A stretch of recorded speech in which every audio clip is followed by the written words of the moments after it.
play on with 18 seconds to go on the shot clock. You'll see the traffic light system on the post, which will help you keep track of the shot clock. You can see it ticking up with green now. That means that they still got plenty of time, and the Dutch will be patient, but they'll always look to try and get their first shot away within the first 15 seconds or so, just to give them a chance at 2 or 3 shots. But they'll very rarely in this game, I think, will you see them actually come under extreme time shot clock pressure. And Simon comes round, closing Schladek out, and the Dutch come again as the brass band starts up, looking to inspire them. Back at this time from 2 feet. And Edwin Baumann has started to rebound defend Rick Vorneveld, hoping to actually try and slow the Dutch down a little bit, but all it really kind of does is it delays them for a second or so. And Matty Tim's an uncharacteristic, let's say, ill-chosen shot, Dave.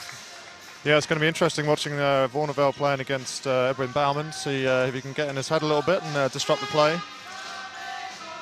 Oh, a nice little move in from Kubicek. There's something we normally see from Kuipers, but Kuipers gracious enough to give him a small little clap as he steps under Kuipers' big long arm. Brandsma pulls the errant ball down.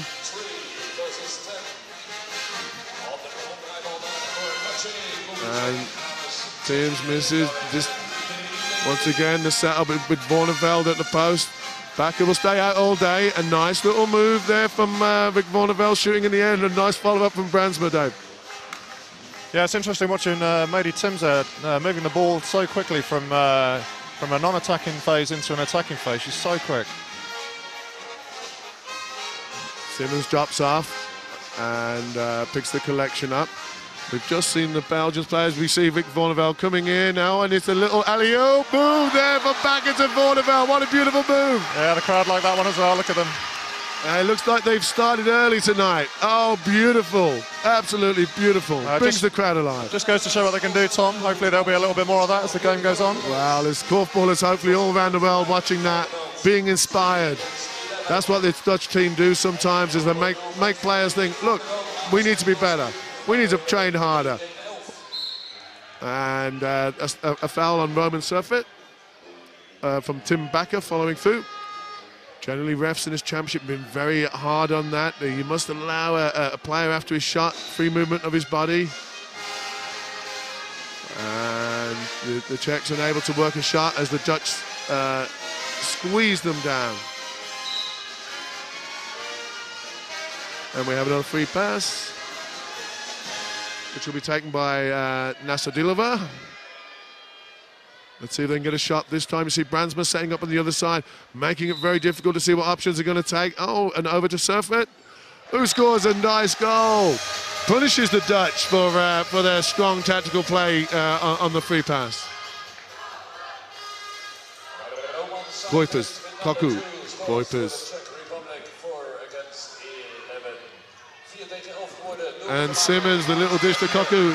Yeah, immensely strong under that post, just recycling the ball and hitting the easy shots. Kim Koku finishing it off. You know, explain to me, Dave, you sometimes see Simmons, he takes a lot of positions at the post, especially after he's collected it, where he doesn't go get another collect position, but he seems to hold it so strongly. How does he do it? He's just an incredibly strong guy and experienced, always in the right position. It's the little things. Czech Republic here with a good little nice little 1-2, Kubicek and Schladek. Yeah, just gets in good positions and holds them and feeds them out. Little goals that keep ticking away.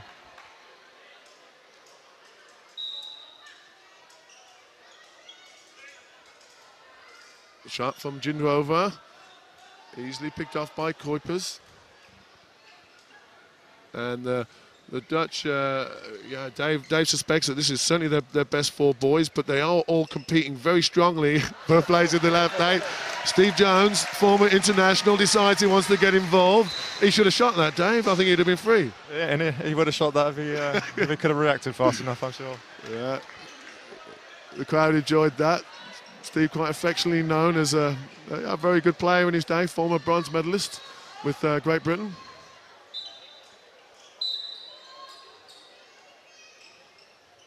Zubayova, Kubicek, Schladek, and dropped it onto the foot, and the Dutch get it back. I thought there was a foul in there. Yeah. Oh, no, and the linesman has changed the referee's mind. Jonikova. And Sladek to surf it. He flicks it round again. He's tried it again on Kuipers, and he almost got away with it.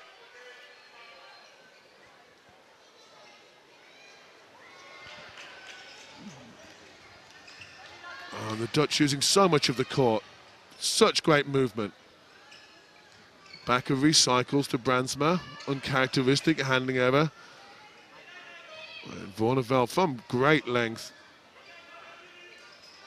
And still not quite into shot clock pressure. And once they hit again, they get another 25 seconds within which to hit the basket. Tim Backer looks to be in good form tonight.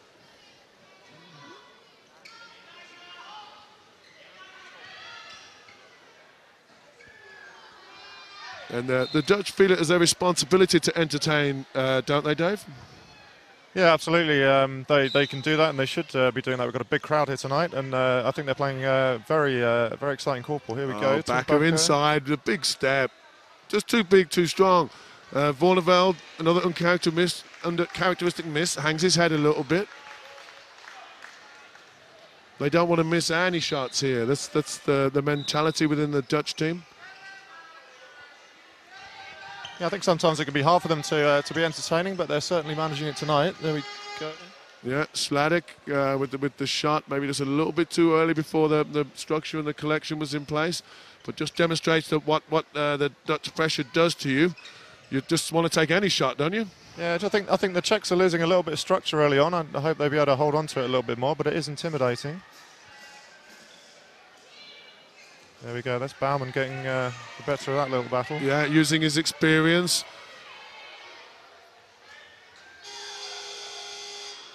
And we heard the buzzer, but the Dutch had actually hit the basket. But yeah, that's clever play from Baumann.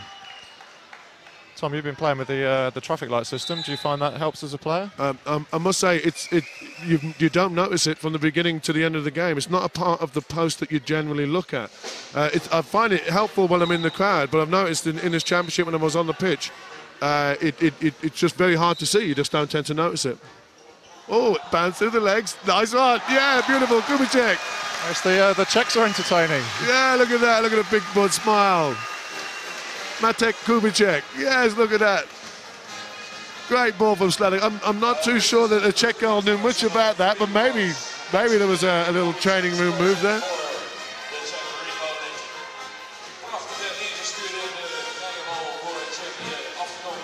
That was good to see, wasn't it, Tom? Yeah. The Dutch being taking on their own game, exactly, yeah. Timms chases the ball down. Back into Borneveld, and that battle's starting to get a little bit physical. Baumann doesn't want to follow him around. He's happy to see. Oh, and it's all getting a little bit physical in there, but that's good. The crowd like this. Dutch korfball traditionally a lot more physical than other parts of the world. And Baumann holds his finger up, and a little flick there. Doing a good job down there, aren't they? They're making him think. Yeah, good. Yeah, Edwin Baumann, he's a little bit older now. He's still got something though. He didn't come here to just take a whooping from the Dutch. He's come here to entertain himself. Backer from the static shot. The Dutch, have they just lost a little bit of rhythm now? Is that maybe the Czechs have just taken them out of it? Yeah, I was going to say, I think the Czechs, it's all down to the Czechs. They've disrupted their rhythm. They're used to having it all their way. Here goes Maddie Timms. Yeah, the Dutch lost a bit of rhythm, haven't they? Yeah, and maybe some signs that maybe that when they face the Belgians in the final, that if the Belgians can do this, disrupt them with some defensive strategies. Timms this time's hit the corf. Oh, and Rick Vorneveld goes off. He's got some heavy strapping on his knee. Yeah, he's been carrying an injury coming into this game. He played the last game to prove his fitness. Hopefully this is not serious. And we'll just look at it on the replay. It seemed to happen quite early on in the action there.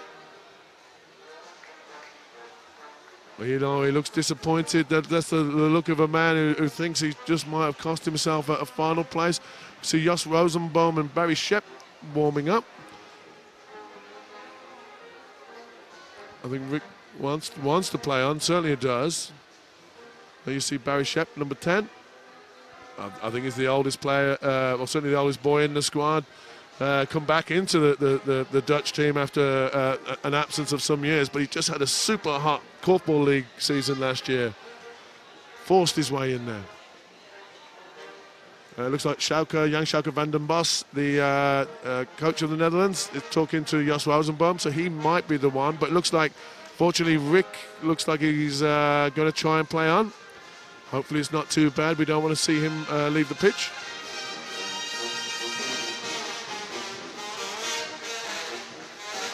Okay, let's hope that he is okay. Edwin Bauman just goes to shake his hands just to let him know, look, if there was any contact, it certainly wasn't malicious. I didn't see anything. Do you see anything there, Dave?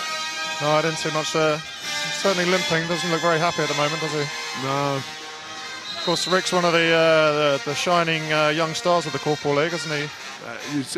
Some Dutch guys are saying he's the fittest guy. Obviously, he's carrying an injury, but he's fit, hard-working. He's an all-round player. Can shoot on the outside, can play the post, can certainly defend.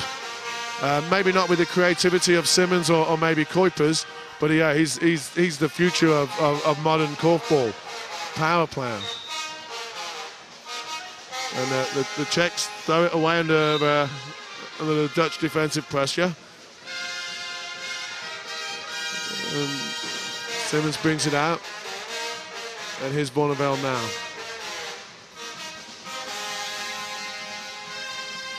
And nice style around.